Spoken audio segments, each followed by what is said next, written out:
Cette vidéo est la première d'une série sur le groupe diédral infini. Alors, de quoi s'agit-il?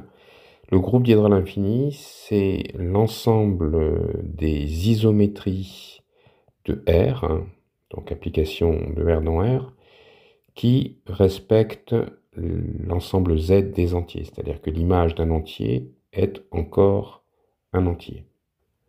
Donc, de ce point de vue, le groupe diédral infini, c'est comme le groupe diédral fini, c'est formé d'isométries. Alors, qu'est-ce que c'est que l'ensemble des isométries de R, plus précisément? Eh bien, c'est l'ensemble des applications petit f de R dans R qui préservent la distance définie par la valeur absolue. Autrement dit, tel que pour tout xy dans R, la valeur absolue de f de x moins f de y soit égale à la valeur absolue de x moins y. Et on peut facilement montrer que en fait, l'ensemble des isométries de R, c'est l'ensemble des applications petit f de R dans R qui ont la forme suivante. Eh bien, elles envoient x sur quelque chose de la forme ux plus b, où u va être moins 1 ou 1 et b va être un réel. Donc, autrement dit, il existe u appartenant à la paire moins 1, 1. Il existe un réel b, tel que, quel que soit x dans R, on est f de x est égal à ux plus b. Donc, on constate que en fait, ces applications sont des applications affines et puis de coefficients directeurs qui vaut plus ou moins 1. Alors, ce qui va m'intéresser, moi, davantage, plutôt que l'aspect géométrique avec les isométries, c'est plutôt l'aspect algébrique. Et donc la définition à laquelle je vais me tenir du groupe diédral infini va être basée sur le dernier résultat qu'on a des fonctions affines. Maintenant, soit petit f un élément du groupe diédral infini, donc ça veut dire que f a la forme suivante, quel que soit x appartenant à R, j'ai donc f de x qui est égal à ux plus b. Et une propriété donc spécifique des éléments du groupe diédral, c'est que ces applications préservent z. Donc en particulier, si je fais f de 0, eh bien je vois que ça fait b, et donc c'est censé être un entier.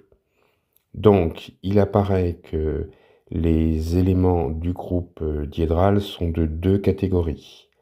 Alors, il y a deux possibilités pour u égale 1 ou u égale moins 1. Donc, si u égale 1, j'ai donc les applications suivantes. Je vais les appeler t indice k. Donc, k est un entier. Et je vais avoir, donc, quel que soit x, tk de x est égal à donc x plus k, que je vais plutôt écrire k plus x. Et puis si u égale moins 1, toujours pour tout k appartenant à z, je peux définir, donc pour tout x, s indice k de x, donc ça correspond à u égale moins 1, donc ça fait moins x plus k, que je vais plutôt écrire k moins x. Enfin, si je regarde l'expression qui est ici d'un élément du groupe diédral, je vois que si x est un entier, comme u vaut plus ou moins 1 et qu'il est entier, et que b est censé être un entier, je vois que ux plus b est un entier, et donc je vois que f préserve z. Donc il apparaît que le groupe diédral D infini, eh bien, c'est formé de l'ensemble des applications T indice K, où K parcourt Z, et puis les applications S indice K, où K parcourt Z. Donc, du point de vue des notations, ça, cet ensemble, je vais l'appeler T, et l'ensemble qui est là, je vais l'appeler S. Alors, une petite chose qu'on peut remarquer, c'est que la réunion de D et de S est une réunion disjointe. Pourquoi? Parce que les applications TK, donc on les voit ici, visiblement, donc ce sont des applications de R dans R, et ce sont des applications qui sont croissantes, hein, puisque le coefficient directeur est positif. Donc même des applications strictement croissantes. En revanche, pour les éléments de S, eh bien, ils sont tous décroissants, ce sont toutes des applications strictement décroissantes, puisque le coefficient directeur vaut -1. Donc bien évidemment, il ne peut pas y avoir d'éléments qui soient communs à ces deux ensembles. Le groupe diédral classique, qu'on note Dn souvent, est un groupe fini qui est d'ordre 2n. Alors, pourquoi le groupe diédral infini n'est-il pas fini? Eh bien, prenons K un entier, on remarque que T indice K de 0 est égal à K. Donc ça prouve quoi? Ça prouve que les différentes applications de T sont 2 à 2 différentes, et comme Z est infini, eh bien je vois que T est un ensemble infini d'applications, et donc le groupe diédral infini n'est pas d'ordre fini. Je vais donner une description des éléments de D infini. Donc D infini, il est formé de la réunion de T et de S. Alors les éléments de T, ce sont des applications T indice K, hein, où K est un entier. Donc je rappelle que TK de X, c'est K plus X. Donc ça, les TK, ce sont simplement des translations de vecteurs K. Maintenant, passons aux éléments de S.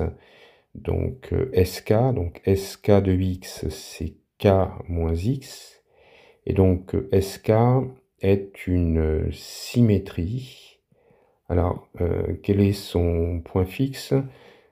Je fais K moins X égale X, et donc je vois que X est égal à K sur 2. Donc c'est la symétrie de centre, hein, centrale, K sur 2. Et puis, bon, comme ce sont des symétries, on s'attend à ce que ce soit des involutions. Donc vérifions que SK au carré de X, hein, pour la composition, ça fait l'identité, enfin ça fait X. Donc ça fait SK de K moins X, ce qui fait donc, par définition de SK, ça fait K moins X, hein, donc les K s'éliminent, et il reste X, en sorte que le carré de SK, pour la composition, eh bien c'est l'application identique de R, et donc je vois que SK est une involution, et c'est pour ça qu'on parle aussi de symétrie. Quelques notations et remarques. Alors, avec les notations précédentes, qu'est-ce que c'est que T0 de X, hein, où X est un réel? Eh bien, donc c'est 0 plus X, ça fait X. Donc, ça signifie que T0 n'est autre que l'application identique de R. Maintenant, regardons pour K égale 1. Donc, c'est quoi T1 de X? Donc, c'est 1 plus X. Donc, c'est la translation de vecteur 1. Donc, cette translation, elle est importante. Donc, je vais lui donner un nom particulier. Je vais l'appeler, dans toute la suite, je l'appellerai T. Maintenant, passons à S. Il y a une symétrie remarquable, c'est S0. Donc S0 de X, ça fait 0 moins X, donc ça fait moins X. Donc cette symétrie remarquable, je vais lui donner un nom, je vais l'appeler petit s. Hein, donc petit s, c'est S0, et c'est donc l'opposé de l'application identique de R. Par ailleurs, il est important de remarquer que toute translation du groupe ou toute symétrie s'écrit de manière unique avec sous la forme TA ou SA. Donc plus précisément, si on a des entiers A et B, tels que TA est égal à TB, ben, comme les applications sont égales elles coïncident en 0, donc j'ai TA de 0 qui est égal à TB de 0, mais ça fait A plus 0 égale A, et puis ça fait B, donc j'ai A égale B. Et puis il en est de même pour les symétries, c'est-à-dire que si j'ai SA égale SB, eh bien j'ai SA de 0 qui est égal à SB de 0, et à nouveau j'ai A égale B. Donc comme on va travailler dans D infini qui va apparaître être un groupe ultérieurement, si f et g sont des éléments donc de D infini, eh bien au lieu de noter f rond g, j'écrirai plutôt f g comme on fait traditionnellement quand on travaille avec des groupes. Donc on va s'intéresser à la composition des éléments de l'ensemble D infini. Donc D infini, je rappelle, c'est la réunion disjointe de T et de S. T, c'est l'ensemble des translations, et S, c'est l'ensemble des symétries. Je rappelle la notation, donc TK de X, c'est K plus X, et puis SK de X, c'est K moins X. Alors, je vais me donner F et G dans l'ensemble D infini, et je voudrais voir ce que vaut f rond g. Donc je vais écrire désormais fg. Donc à quoi ceci est égal. Donc ça va dépendre de l'appartenance de f et de g à t et s. Donc f peut être une translation ou une symétrie, donc s'écrire sous la forme ta ou sa, et puis g de même peut s'écrire comme une translation tb et une symétrie sb. Donc j'ai écrit ici à droite une table de multiplication qu'il va falloir remplir. Donc je vais regarder toutes les possibilités de produits. Donc allons-y. Que vaut TA TB de x, où x est un réel quelconque? Eh bien, ça fait TA de donc TB de x, ça fait B plus x. Et TA de y, c'est A plus y, donc ça fait A plus B plus x. Donc quand je vois l'expression, je reconnais T indice A plus B. Je continue avec TA SB de X. Donc ça fait TA de B moins X. Et ça fait donc A plus B moins X. Donc là, qu'est-ce que je reconnais? Je reconnais une symétrie. C'est S indice A plus B que je vois ici.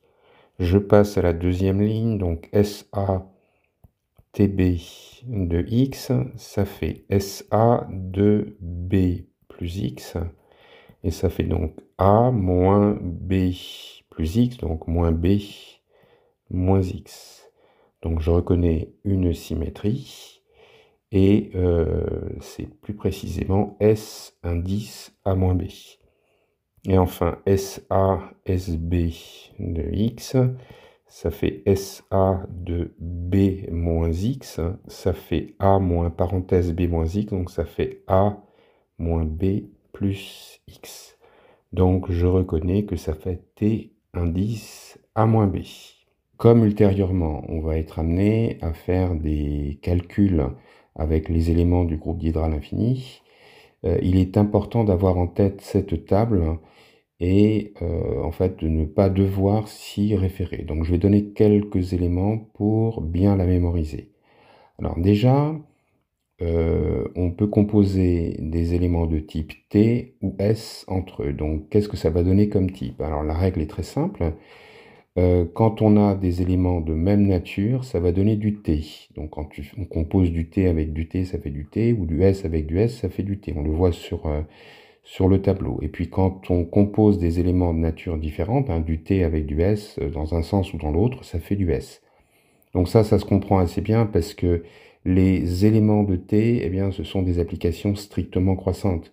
Les éléments de S, ce sont des applications strictement décroissantes. Donc on sait bien que quand on compose deux applications qui ont le même sens de variation, eh bien, donc toutes les deux croissantes, toutes les deux décroissantes, on sait très bien que la composée est croissante. Et puis on sait très bien que si on compose une application décroissante avec une application croissante, on obtient une application décroissante. Donc ça permet de découvrir si on a du T ou si on a du S. Maintenant, concernant l'indice. Alors l'indice, en fait, c'est assez simple parce que on voit que dans la première ligne, on a du A plus B, c'est-à-dire une somme. Tandis que dans la deuxième ligne, on a systématiquement du A moins B. Donc ça me semble assez facile à retenir, hein. Quand le premier facteur est une translation, eh bien, en indice, on mettra la somme. Et puis quand le premier facteur est une symétrie, eh bien, ça va bien moins bien marcher. Ce sera la différence au lieu de la somme. Donc pour illustrer l'utilisation de cette table, je propose que nous fassions le calcul suivant, c'est-à-dire que j'ai écrit f comme une composée de 2, 4, 6 éléments de D infini qui sont du type SA ou TA. Donc allons-y. Du S, donc je vais de la gauche vers la droite. Du S multiplié par du T, ça fait du S. Comme je commence par un S, je vais faire la différence. Donc ça fait moins 2, moins 4, ça fait moins 6. Et je continue ici. Donc du S-6, enfin S-6 par S5, donc du S par du S, ça fait du T. Et comme je commence par un S, ça va me faire la différence, donc ça me fait T, moins 6, moins 5, ça fait moins 11. Et je continue ici, donc je fais T moins 11 par S2, donc ça fait du T par du S, ça fait du S. Comme le début c'est du T, je fais la somme, ça fait moins 11 plus 2, ça fait moins 9.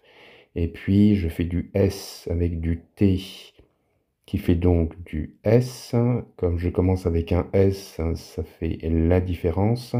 Ça fait donc moins 9, moins 2, ça fait moins 11. Et pour finir, je fais du S avec du T, ça me fait du S. Et puis comme ça commence par un S et que je fais la différence, donc moins 11 moins 3, ça fait du S moins 8. C'est donc le résultat final. Je vais proposer une autre méthode euh, qui est basée sur la définition de TK. Donc TK de X, ça fait K plus X. Et puis SK de X, ça fait K moins X. Donc après tout, F n'est qu'une composée. Donc je vais juste regarder l'image de 0. Donc 0, je vais le transformer par F, donc je commence par la droite. Donc 0 a pour image par T-3, et bien moins 3 plus 0, ce qui fait moins 3. Et puis je continue avec T2, donc ça fait moins 3 plus 2, ça fait moins 1. Je continue avec S2, donc ça nous fait 2 moins 1, ça fait 3. Je continue avec S5, ça va faire 5 moins 3, ça fait 2. Je continue avec T4, donc ça fait 4 et 2, ça fait 6. Et puis je termine avec S-2, et ça nous fait donc moins 2, moins 6, ça fait moins 8. Donc 0 a pour image moins 8. Et quelle est la nature de F? Est-ce que c'est du S? Est-ce que c'est du T? Eh bien, je compte les S, j'en vois 1, 2 et 3, donc un nombre impair. Donc, ça veut dire que F est égal à S quelque chose, et évidemment, c'est S moins 8, parce que SK de 0, eh bien, ça fait K moins 0, ça fait K. Maintenant, je vais m'intéresser aux inverses des éléments de D infini. Donc, par inverse, en fait, il faut entendre réciproque. Donc, je réécris les différents éléments. Donc, il y a les TK qui fonctionnent de la manière suivante. TK de X, c'est K plus X. Et puis, SK, tel que SK de X, c'est K moins X. Donc, il est évident, en regardant le coefficient directeur qui n'est pas nul, que TK et SK sont des bijections de R sur R. Donc l'ensemble des bijections de R sur R, hein, donc l'ensemble des applications F de R dans R qui sont bijectives, je vais le noter comme c'est l'usage S de R. Et donc ça, c'est ce qu'on appelle le groupe symétrique sur R. Alors en fait, je pouvais m'assurer autrement que les applications TK et SK sont bijectives de la manière suivante. D'après le tableau, si je fais TA T-A, eh bien ça fait T indice A plus moins A. Ça fait donc T0, et on avait remarqué que T0, c'était l'application identique de R. Et puis, donc, qu'est-ce que ça prouve, ça? Ça prouve que TA est une bijection et que l'inverse de TA, eh bien, c'est tout simplement T indice l'opposé de A. Quant à SA, eh bien, on remarque, on avait vu en fait que SA était une involution. Donc, SA multiplié par SA, ça fait le neutre, enfin, ça fait l'identité de R. Donc ça me prouve que la réciproque de SA, c'est elle-même. Donc on peut remplir ce petit tableau des inverses, hein. L'inverse de TA, c'est T indice moins A, et l'inverse de SA, c'est lui-même. Maintenant, on va montrer que D infini muni de la loi de composition des applications est un groupe. Alors déjà, ce qu'on peut remarquer, c'est que on a vu finalement que D infini était formé d'applications bijectives de R dans R. Donc j'ai cette inclusion. Et donc pour démontrer que D infini est un groupe pour la loi de composition des applications, en fait, il me suffit de démontrer que D infini est un sous-groupe de SR. Donc je rappelle hein, que SR, c'est ce qu'on appelle le groupe symétrique sur R. Donc c'est un groupe pour la loi de composition des applications. Alors, pour examiner les axiomes de groupe, j'ai besoin, enfin, je vais utiliser que le groupe, enfin, que D infini, c'est la réunion de S et de T. Et je passe en revue les trois axiomes de sous-groupe.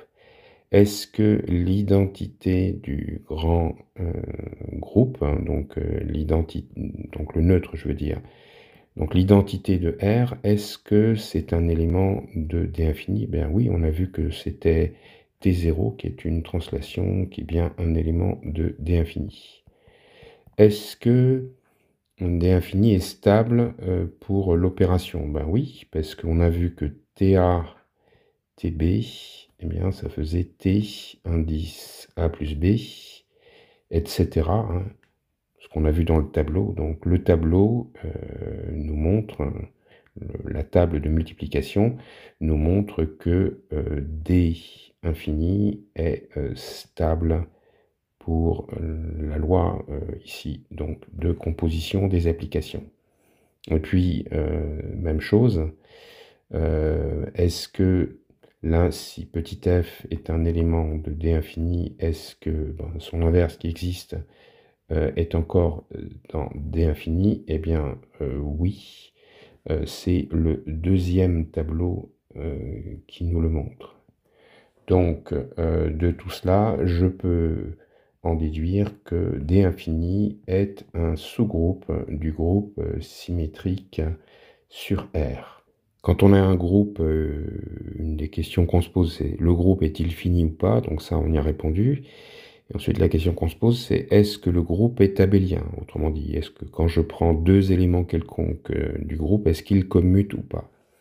Donc, je vais prendre les éléments suivants. Donc, T, hein, on a vu que T, c'était la translation de vecteur 1. Et puis, on a S, hein, qui est la symétrie de centre O. Donc, on va regarder, on va montrer en fait que T et S ne commutent pas. Donc, je regarde TS de 0, ça fait donc T de S de 0 qui fait 0. Et ça vaut donc 1. Et que vaut de l'autre côté ST de 0? Ça fait donc S de T de 0, T de 0 ça fait 1, et S de 1 ça fait moins 1. Donc ces nombres sont différents, donc j'en conclus que TS est différent de ST, et donc je peux affirmer, je peux répondre à la question est-ce que D infini est abélien? Eh bien non, il ne l'est pas. Voilà, je vous remercie de votre attention pour cette première vidéo sur le groupe diédral infini.